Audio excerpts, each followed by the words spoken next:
SSLC ಪರೀಕ್ಷೆ March ಮತ್ತು April 2018ರಲ್ಲಿ 14ನೇ ಪ್ರಶ್ನೆ. ಇಲ್ಲಿ ಏನಂತ ಕೇಳಿದ್ರು ಅಂದ್ರ 14ರಲ್ಲಿ P of x equal to x square minus 15x plus 50 ಈ ಬಹುಪದೋಕ್ತಿಯ ಶೂನ್ಯತೆಗಳನ್ನು ಕಂಡು ಹಿಡಿಯಿರಿ ಅಂತ ಹೇಳಿದ್ರು. ಇದರದ್ದು ಶೂನ್ಯತೆಗಳು ಅಂತಂದ್ರ ಪರಿಹಾರಗಳು ಅಂತ ಹೇಳ್ತೀವಿ. ಉತ್ತರ ಅಂತಿರಲ್ಲ, ನೀವು ಉತ್ತರಗಳನ್ನ ಕಂಡುಹಿಡಿಬೇಕು. ಹಾಗಾದ್ರ x square minus 15x plus 50 ಇಷ್ಟು ಬರ್ಕೊಂಡು ಕೊನೆಯ ಪದ ಮತ್ತು ಮೊದಲಿನ ಪದ ಎರಡೂ ಗುಣಿಸ್ಕೋಬೇಕು. ಇಲ್ಲಿ 50 ಅದ, ಇಲ್ಲಿ 1 ಅದ. ಅಂದ್ರ 50 ಒಂದಲೇ ಎಷ್ಟಾಗತ್ತೆ? 50. ಮಧ್ಯದ ಪದ ಮೈನಸ್ 15. ಇವು ಎರಡು ಪದಗಳು ಗುಣಿಸಿದ್ರ 50 ಆಗ್ಬೇಕು. ಅವೆರಡು ಪದ ಕೂಡಿಸ್ಲಿ ಕಳೀಲಿ ಮೈನಸ್ 15 ಬರ್ಬೇಕು. 10 50 ಅಂತ ತಗೊಳ್ಳೋಣ. 10 5 ಗುಣಿಸಿದ್ರೆ 50 ಆಗತ್ತಲ್ಲ. ಇವಾಗ ಮೈನಸ್ 15 ಮೈನಸ್ 10 ಮೈನಸ್ 5 ತಗೊಳ್ಳೋಣ. ಮೈನಸ್ 10 ಮೈನಸ್ 5 ಮೈನಸ್ ಎಷ್ಟಾಗತ್ತೆ? 15 ಆಗ್ತದ. ಮೈನಸ್ ಮೈನಸ್ ಪ್ಲಸ್ ಆಯ್ತು. 15 50. ಅಂದ್ರ ಇವೆರಡು ಪದ ತಗೋಬೇಕು. ಎಕ್ಸ್ ಸ್ಕ್ವೇರ್ ಮೈನಸ್ ಇದ್ರ ಬದಲಿ ಇವೆರಡು ತಗೋಬೇಕು. ಮೈನಸ್ 10x ಮೈನಸ್ 5x ಇದ್ರ ಬದಲಿ ಇವೆರಡು ತಗೊಂಡ್ರಲ್ಲ, ಇಲ್ಲಿ ಪ್ಲಸ್ 50. ಇವಾಗ ಇದು ಒಂದು ಗುಂಪ, ಇದು ಒಂದು ಗುಂಪು ಮಾಡ್ಬೇಕು. ಇದ್ರಂದು ಎಕ್ಸ್ ಸಾಮಾನ್ಯ ಅಪವರ್ತನ ಹೊರಗೆ ಬರುತ್ತೆ. 2x ಆಗ 1x ತಗೊಂಡ್ರ 1x ಉಳಿತು. ಮೈನಸ್ 10x ಅದ. ಎಕ್ಸ್ ಸಾಮಾನ್ಯ ಅಪವರ್ತನ ಅಂದ್ರ ಎಷ್ಟು ಬತ್ತಿಲ್ಲಿ? 10. ಇದನ್ನೇ ಸ್ವಲ್ಪ ಮಧ್ಯದಲ್ಲಿ ಸ್ಪೇಸ್ ಕೊಟ್ಟು ಎಕ್ಸ್ ಮೈನಸ್ 10 ಅಂತ ಬರೆಯೋಣ. ಎಕ್ಸ್ ಬರಬೇಕು ಅಂದ್ರ 5x ಅದಿಲ್ಲಿ 5x ಬರ್ಬೇಕಾಗ್ಯದ. ಅಂದ್ರ ಮೈನಸ್ 5ರಿಂದ ಗುಣಿಸೋಣ. ಇದರಿಂದ ಇದು ಗುಣಿಸಿ ನೋಡ್ಬೇಕು, ಇಷ್ಟು ಬರ್ತಾವು. Minus plus minus 5 into X 5x minus minus plus 5 10 50. ಈ ಬ್ರಾಕೆಟ್ ಎರಡು ಒಂದೇ ಅವು. ಇವೆರಡರ ಬದಲಿ ಒಂದು ಬರೆಯೋದು. ಎಕ್ಸ್ ಮೈನಸ್ 10 ಇದೊಂದು ಕೂಡಿಸಿ ಒಂದು ಬ್ರಾಕೆಟ್ ಬರೆಯೋದು. ಶೂನ್ಯತೆಗಳು ಅಂತ ಹೇಳ್ಯಾರ ಅವರು. ಈ ಕೊಟ್ಟಿರ್ತಕ್ಕಂಥ ಬಹುಪದೋಕ್ತಿನದಲ್ಲ, ಅದರ ಶೂನ್ಯತೆಗಳು ಅಂತ. X minus 10 0, X minus 5 0. X the ಬೆಲೆ ಮೈನಸ್ 10 ಇತ್ತು, ಹೊರಗು ಏನಾಗತ್ತೆ? ಪ್ಲಸ್ 10 ಆಗತ್ತೆ. ಅಥವಾ ಎಕ್ಸ್ ದ ಬೆಲೆ ಮೈನಸ್ 5 ಇದ್ದಿದ್ದು ಹೊರಗು ಹೊತ್ನಾಗ ಪ್ಲಸ್ 5. ಆದ್ದರಿಂದ ಎಕ್ಸ್ ಈಕ್ವಲ್ ಟು 10 ಅಥವಾ 5 ಆಗಿವೆ. ಅಂದ್ರ ಶೂನ್ಯತೆಗಳು ಎಷ್ಟದಾವ ಅಂದಂಗಾಯ್ತು? 10 ಅಥವಾ 5. ಕೊಟ್ಟಿರುವ ಸಮೀಕರಣ X square minus 12x plus 27. ಈ ಸಮೀಕರಣವನ್ನು ಸೂತ್ರದ ಸಹಾಯದಿಂದ ಬಿಡಿಸಿ. ಇಲ್ಲಿ ಸೂತ್ರ ತಗೊಂಡು ಬಿಡಿಸ್ಬೇಕು. ನಾವು ಅಪವರ್ತನ ವಿಧಾನದಿಂದ ಬಿಡಿಸ್ಬಾರ್ದು. ಯಾಕಂದ್ರ ಅವರು ಸೂತ್ರ ಅಂತ ಹೇಳ್ಯಾರಲ್ಲ, ಇಲ್ಲಿ ಸೂತ್ರದ ಸಹಾಯದಿಂದನೇ ಬಿಡಿಸ್ಬೇಕು. ಕೊಟ್ಟಿದ್ದು ಲೆಕ್ಕ problems X square 12x plus 27 ಅಂತ ಬರ್ಕೋಬೇಕು. ಬರ್ಕೊಂಡು ಏದ ಬೆಲೆ 1, ಇಲ್ಲೇನು ಇರ್ಲಿಲ್ಲ ಅಂದ್ರ 1 ಇರುತ್ತೆ. ಇದು ಬಿದ ಬೆಲೆ ಆಗುತ್ತೆ. ಬಿದ ಬೆಲೆ ಮೈನಸ್ 12. ಇದು ಸಿದ ಬೆಲೆ ಆಗತ್ತ. ಸಿದ ಬೆಲೆ 27. ಇಷ್ಟು ಎ ಬಿ ಸಿ ಬೆಲೆಗಳು ಮೊದಲು ಬರ್ಕೋಬೇಕು. ಬರ್ಕೊಂಡು ನಂತರ ಸೂತ್ರ ಬರೀಬೇಕು. X equal to minus b plus or minus root b square minus 4ac upon 2a ಅಂತ ಬರೀಬೇಕು. ಸೂತ್ರ ಇದು. X equal to minus b plus or minus root b square minus 4ac upon 2a. ಇಷ್ಟು ಸೂತ್ರ ಬರ್ಕೊಂಡು ಇದರಲ್ಲಿ ಈ ಬೆಲೆಗಳು ಆದೇಶ ಮಾಡ್ಬೇಕು. ಮೈನಸ್ ಅದ, ಮೊದಲು ಮೈನಸ್ ತಗೊಳ್ಳೋಣ. ಇಲ್ಲಿ ಬಿದ ಬೆಲೆ ಎಷ್ಟದ ನೋಡ್ಬೇಕು? ಮೈನಸ್ 12 ಅದ. ಅದು ಬ್ರಾಕೆಟ್ನಾಗ ಬರೋಣ. ಆ ನಂತರ ಮುಂದಿಲ್ಲಿ ಪ್ಲಸ್ ಆರ್ ಮೈನಸ್ ಅವು ಚಿಹ್ನೆ ಹಾಕೊಂಡು ರೂಟ್ ಒಳಗಡೆ ಡಿ ಅದ ಮೈನಸ್ 12 ಇದರದ್ದು ವರ್ಗ 4 ಏದ ಬೆಲೆ 1 ಆ ನಂತರ ಸಿ ಅದ ಬೆಲೆ 27 ಎಲ್ಲ ಬೆಲೆಗಳು ಬರದೆ ಬರೋದು ಅಪಾನ ಹಾಕಿ 2 ಏದ ಬೆಲೆ ಎಷ್ಟದ ನೋಡ್ರಿ 1 ಇದರಲ್ಲಿ ಎಲ್ಲ ಬೆಲೆಗಳು ಈ ಸೂತ್ರದಾಗ ಏನದಾವಲ್ಲ ಅದರ ಪ್ರಕಾರ ಮೊದಲು ತುಂಬಿಕೋಬೇಕು ತುಂಬಿಕೊಂಡ ನಂತರ ಎಕ್ಸ್ ಇಕ್ವಲ್ ಟು ಮೈನಸ್ ಗುಣಿಸ್ಬೇಕು ಪ್ಲಸ್ ಆಗುತ್ತೆ ಇದು 12 ಪ್ಲಸ್ 12 ಆಯ್ತು ಪ್ಲಸ್ ಆರ್ ಮೈನಸ್ ಇಲ್ಲಿ 12 2 ಸಲ ಗುಣಿಸ್ಬೇಕು ಯಾಕಂದ್ರೆ 12 ಸ್ಕ್ವೇರ್ 100 ಎಷ್ಟಾಗುತ್ತೆ 44 12 144 ಮೈನಸ್ ಪ್ಲಸ್ ಮೈನಸ್ ಬರುತ್ತೆ ಮತ್ತ ಪ್ಲಸ್ ಗುಣಿಸಿದ್ರೆ ಮೈನಸ್ ಬಂತು 4 ಒಂದಲೇ 4 4 7 28 ಕ್ಯಾರಿ 2 ಆಗುತ್ತೆ 4 2 8 2 10 108 ಆಯ್ತು 108 ಅಪಾನ 2 ಒಂದಲೇ 2 ಇಷ್ಟಾದ ನಂತರ ಮುಂದ x equal to 12 plus or minus root of 144 108 ಕಳಿಬೇಕು 144 144ರಲ್ಲಿ 108 ಕಳಿಬೇಕು 14ರಾಗ 8 ಹೋದ್ರ 6 4ರಾಗ 1 ಕಳೆದ್ರ 3 0 ಎಷ್ಟು ಬತ್ತು 36 ಬತ್ತು ಅಪಾನ ಎಷ್ಟದಿಲ್ಲಿ 2 ಆಗ 2ಕ್ಕೆ 2 x equal to 12 plus or minus 36ರ ವರ್ಗಮೂಲ ತಗೋಬೇಕು 36ರ ವರ್ಗಮೂಲ ಎಷ್ಟು ಬರುತ್ತೆ 6 ಬರ್ತದ 6 ಆದ್ಲೆ 36 36ರ ವರ್ಗಮೂಲ 6 ಅಪಾನ 2 ಎಕ್ಸ್ ಇಕ್ವಲ್ ಟು ಒಂದು ಸಲ 12 ತಗೊಂಡು ಇಲ್ಲಿ ಪ್ಲಸ್ ಆರ್ ಮೈನಸ್ ಅದು ಒಂದು ಸಲ ಪ್ಲಸ್ ತಗೊಳ್ಳೋದು ಒಂದು ಸಲ ಮೈನಸ್ ತಗೊಳ್ಳೋದು ಪ್ಲಸ್ ತಗೊಂಡ್ರ ಮುಂದ 6 ಅದೇ ಎಕ್ಸ್ ಇಕ್ವಲ್ ಟು ಇದು 12 ಇಲ್ಲಿ ಪ್ಲಸ್ 6 ತಗೊಂಡ್ರಿ ಹೌದಲ್ಲ ಇಲ್ಲಿ ಏನ್ ತಗೋಬೇಕು -6 ಅಪಾನ ಇದಕ್ಕ 2 ಅಪಾನ 2 ಈ 2 ಇದಕ್ಕ ಬರ್ತದ ಇದಕ್ಕ ಬರುತ್ತೆ ಎಕ್ಸ್ ಇಕ್ವಲ್ ಟು 12ರಾಗ 6 ಕೂಡಿಸಿದ್ರ 18 ಅಪಾನ 2 ಅಥವಾ ಎಕ್ಸ್ ದ ಬೆಲೆ 12ರಾಗ 6 ಕಳೆದ್ರ 6 ಅಪಾನ 2 ಹಾಗಾದ್ರ 2 ಒಂದಲೇ 2 9 18 ಎಕ್ಸ್ ದ ಬೆಲೆ ಎಷ್ಟು ಬತ್ತು 9 ಅಥವಾ ಇಲ್ಲಿ 2 ಒಂದಲೇ 2 3 ಅಂದ್ರ ಎಕ್ಸ್ ಇಕ್ವಲ್ ಟು ಎಷ್ಟು ಬತ್ತಿಲ್ಲಿ 3 ಆದ್ದರಿಂದ ಎಕ್ಸ್ ಇಕ್ವಲ್ ಟು 9 ಅಥವಾ 3 ಆಗಿವೆ 16ನೇ ಲೆಕ್ಕ 5 ಸೆಂಟಿಮೀಟರ್ ತ್ರಿಜ್ಯವಿರುವ ವೃತ್ತದಲ್ಲಿ 6 ಸೆಂಟಿಮೀಟರ್ ಉದ್ದದ ಜಾವನ್ನು ಎಳೆದು ಅಂತ ಇದು ಒಂದು ವೃತ್ತ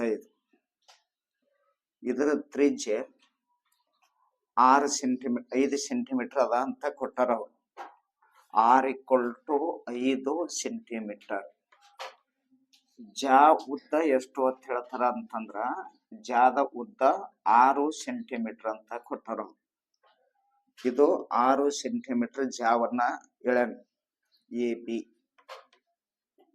ಇದಕ್ಕ ಓ ಅಂತ ಇರ್ಲಿ ಓದಿಂದ ಬೇಕ ಸೇರ್ಸನ್ ಓ ಬಿ ಎಷ್ಟ್ ಸೆಂಟಿಮೀಟರ್ ತ್ರಿಜ್ಯ ಅದಂದ್ರ 5 ಸೆಂಟಿಮೀಟರ್ ತ್ರಿಜ್ಯ ಇವಾಗ ಇದರಿಂದ ಒಂದು ಲಂಬವಾಗಿ ಎಳೆನ್ ಇದಕ್ಕೆ ಸಿ ಅಂತ ಹೆಸರಿದ್ರಿ ಓ ಸಿ ಲಂಬ ಎ ಬಿ ಅಂತ ಇತ್ತು ಓದಿಂದ ಸಿಗಿರುವ ದೂರ ಎಷ್ಟು ಅಂತ ಕೇಳ್ತಾನ ಅಂದ್ರ ವೃತ್ತ ಕೇಂದ್ರದಿಂದ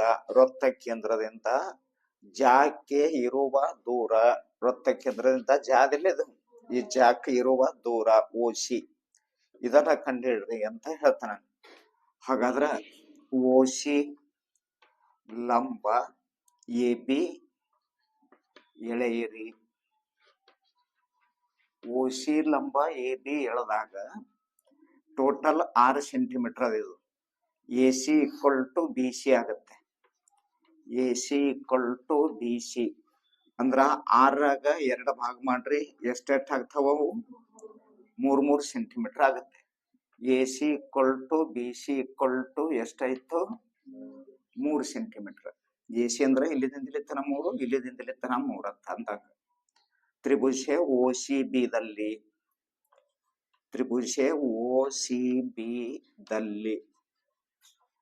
ಕೋನ C = 90 ಡಿಗ್ರಿ. ಕೋನ C 90 ಆಯ್ತು. ಕೋನ C 90 ಆದ್ರ ವಿಕರ್ಣ OB ಆಗತ್ತೆ. OB² = OC² ಅಧಿಕ CB² ಅಂತ ಆಗುತ್ತೆ ಪೈಥಾಗೋರಸನ ಪ್ರಮೇಯ ಪ್ರಕಾರ. OB ಅಂದ್ರ 5, 5ರ ವರ್ಗ. OC ಅಂದ್ರ ಕೊಟ್ಟಿಲ್ಲ, ಅದು OC², ಅದೇ ಕಂಡುಹಿಡಿಬೇಕು. CB ಅಂದ್ರ 3ರ ವರ್ಗ. ಇವಾಗ 5 ಐದ್ಲೆ ಎಷ್ಟಾಯ್ತು? 25. OC² 3 3ಲೆ 9 ಆಯ್ತು. ಇವಾಗ OC² ಬೆಲೆ ಬೇಕು ಅಂದ್ರ ಇದು ಇದ್ದಲ್ಲೇ ಇಟ್ಟು +9 ಟ್ರಾನ್ಸ್ಫರ್ ಮಾಡ್ಬೇಕು. ಅಂದ್ರ OC² = 25 +9 ಈಚೆ ಕಡೆ ಬರೋದು ಏನಾಗುತ್ತೆ? -9 ಆಗುತ್ತೆ. OC² = 25ರಾಗ 9 ಕಳಿಬೇಕು, 16 ಉಳಿತು. OC ಇದ್ರ ವರ್ಗ ಅದಲ್ಲ, ತೆಗೆದು ಮುಂದಿನ ಪದಕ್ಕ ವರ್ಗ ಹಾಕ್ಬೇಕು. 16ಕ್ಕ ವರ್ಗಮೂಲ ಹಾಕ್ಬೇಕು. OC = 16 ವರ್ಗಮೂಲ ಎಷ್ಟು? 4 ಸೆಂಟಿಮೀಟರ್ ಅಂತ. ಅಂದ್ರ ದೂರ ಎಷ್ಟದಲ್ಲಿ? 4 ಸೆಂಟಿಮೀಟರ್. ಕೇಂದ್ರದಿಂದ ಜಾಗೆ ಇರುವ ದೂರ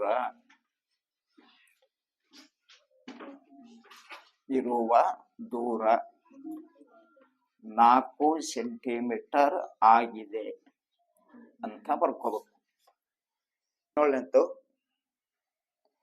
17th ಏನ್ ಕೊಟ್ರು? 17ನೇದು ಏನದಂದ್ರ ಲಂಬಕೋನ ತ್ರಿಭುಜ ABC ಯಲ್ಲಿ ಕೋನ ABC = 90 ಡಿಗ್ರಿ ಅಂತ ಕೊಟ್ರು. BD ಲಂಬ AC, ಈ BD ರೇಖೆ AC ರೇಖೆಗೆ ಲಂಬ ಆಗಿದೆ. BD = 8 centimetre. ಈ ಲಂಬ ರೇಖೆ ಏನದಲ್ಲ ಅದು 8 centimetre.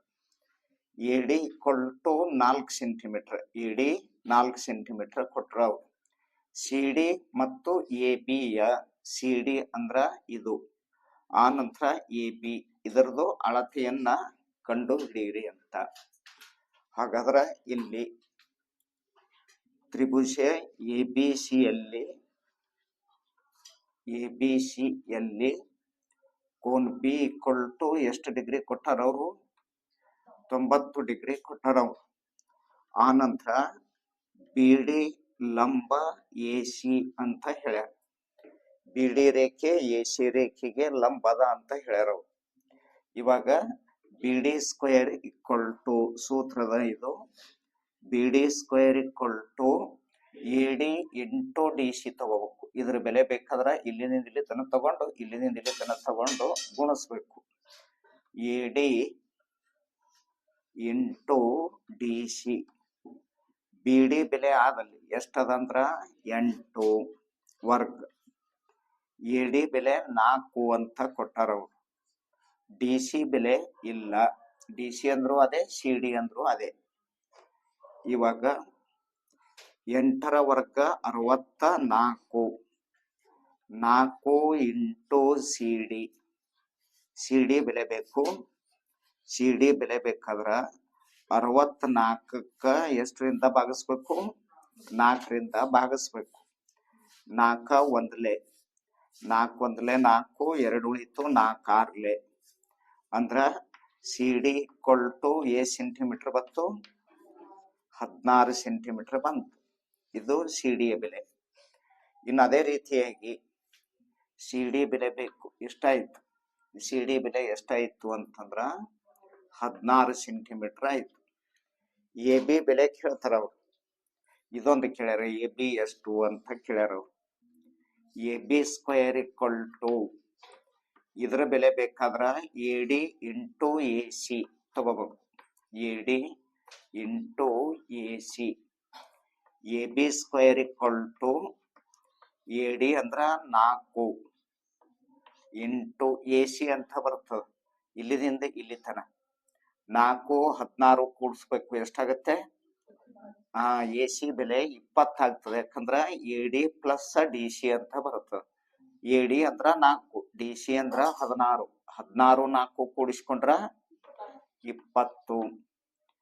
A B square equal to 20ಕ್ಕ 4ಕ್ಕ ಗುಣಿಸ್ಬೇಕು.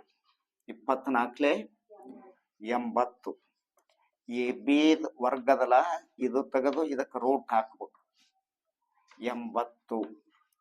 ಇವಾಗ ಎ ಬಿ ಈಕ್ವಲ್ ಟು 80 ಅಂದ್ರ 16 5 80 ಅಂತ ಬರ್ಯಾನ. ವರ್ಗ ಸಂಖ್ಯೆ ತಗೊಳ್ಳೋಣ 16. ಹಾಗಾದ್ರ ಎ ಬಿ ಈಕ್ವಲ್ ಟು 16 ವರ್ಗಮೂಲ ಎಷ್ಟು? 4. ಒಳಗೆ ಎಷ್ಟು ಉಳಿತಿಲ್ಲಿ? 5. A B equal to 4 root of 5 centimetre ಅಂತ. ಆದ್ದರಿಂದ ನಿಮಗೆ ಕೇಳಿದ್ದು ಸಿ ಡಿ ಕೇಳ್ಯಾರ 16 ಸೆಂಟಿಮೀಟರ್, ಎ ಬಿ ಕೇಳ್ಯಾರ 4 ರೂಟ್ ಆಫ್ 5 ಸೆಂಟಿಮೀಟರ್ ಆಗಿವೆ.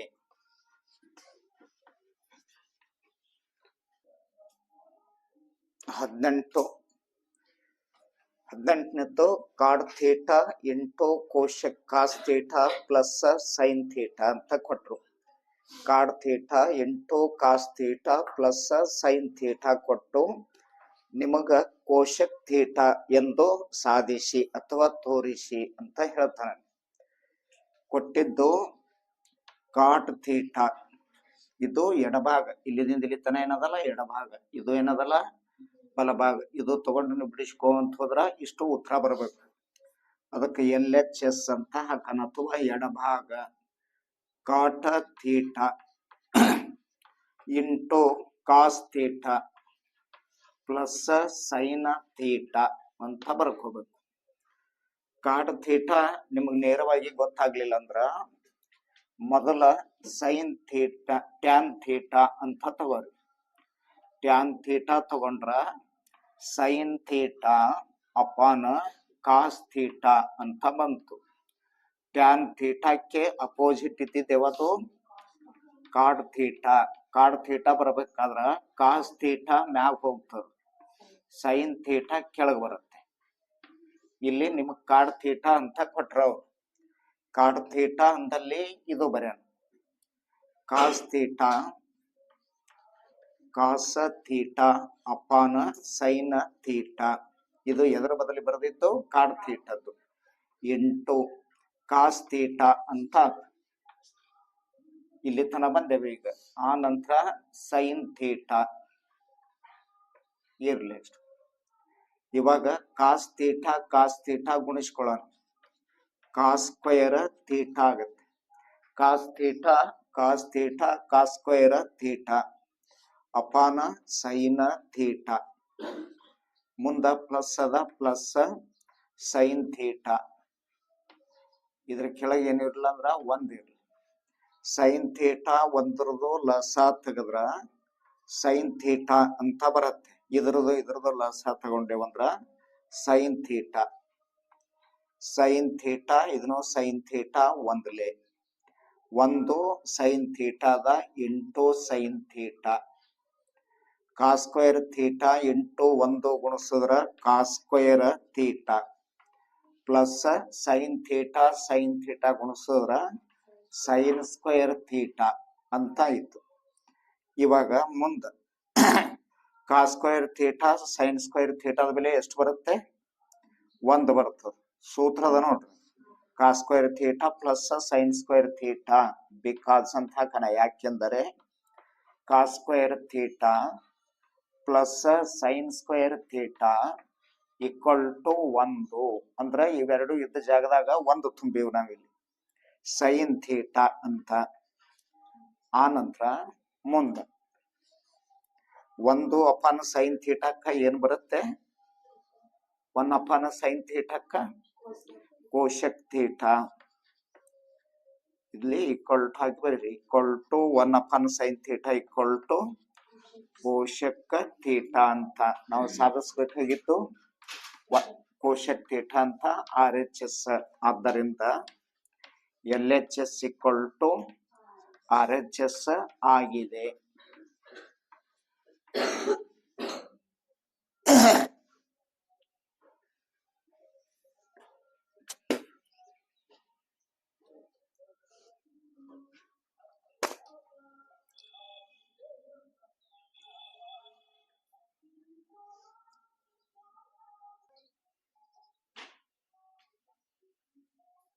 ಇದರದ್ದು ಸರಾಸರಿ ಕಂಡುಹಿಡಿಬೇಕು. 19ನೇದ್ದು 10ನೇ ತರಗತಿಯಲ್ಲಿ ವ್ಯಾಸಂಗ ಮಾಡುತ್ತಿರುವ 30 ವಿದ್ಯಾರ್ಥಿಗಳ ಗಣಿತದ ಒಂದು ಘಟಕ ಪರೀಕ್ಷೆಯಲ್ಲಿ ಗಳಿಸಿದ ಅಂಕಗಳ ವಿವರ ಈ ಕೆಳಗಿನಂತಿದೆ. ಇದರಿಂದ ಸರಾಸರಿ ಕಂಡುಹಿಡಿಯಿರಿ ಅಂತ ಹೇಳೋಣ. ಅದನ್ನ ಈ ರೀತಿಯಾಗಿ ಮೊದಲ ಬರ್ಕೋಬೇಕು. ಇದು X, ಆ ನಂತರ F. 4, 8, 10, 12, 14 ಇಷ್ಟು ಕೊಟ್ಟಿದ್ದ. ಫ್ರೀಕ್ವೆನ್ಸಿ ಆವೃತ್ತಿ 13, 6, 4, 3, 4, 4, 8, 9, 10, 11, 17, 3, 20, 2, 1, 30 ಹುಡುಗರ ಅದು. ಇವೆರಡು ಗುಣಿಸ್ಬೇಕು. 4 3 12, 4 1 4 1 5, 13 4 52, 8 6 48, 10 4 40, 12 3 36, 14 4 4 16, 4 1 4 5 ಇವಟ್ಟು ಕೂಡಿಸ್ಬೇಕು. 6 6 12, 12 20, 22 ಅಂದ್ರ 8 2 10, 16 22 ಆಯ್ತು. 5 6 7 8 9 10, 14 18 1 5 23. ಸರಾಸರಿ ಕೇಳ್ಯಾರ ಅವ್ರು. X bar equal to sigma FI XI upon sigma FI. XI equal to sigma FI XI ಎಷ್ಟು ಬತ್ತು? 232. 232 ಅಪಾನ 30. ಇಲ್ಲಿ 2 1 2 1 2 6 12, 2 15. ಹೌದಾ? ಈ 116ಕ್ಕ X ಬಾರ್ ಈಕ್ವಲ್ ಟು 116ಕ್ಕ 15ರಿಂದ ಭಾಗಿಸೋಣ. 116 15, 15 8 120 ಆಗುತ್ತೆ. 15 7 105. 6 5 ಕಳೆದ್ರ 1, 1ಕ್ಕ 1 ಪಾಯಿಂಟ್ ಕೂಡ 110 ಆಗುತ್ತೆ. 15 7. X ಬಾರ್ ಈಕ್ವಲ್ ಟು ಎಷ್ಟು ಬತ್ತು ಅಂದ್ರ 7.7 ಸರಾಸರಿ. ಎಷ್ಟು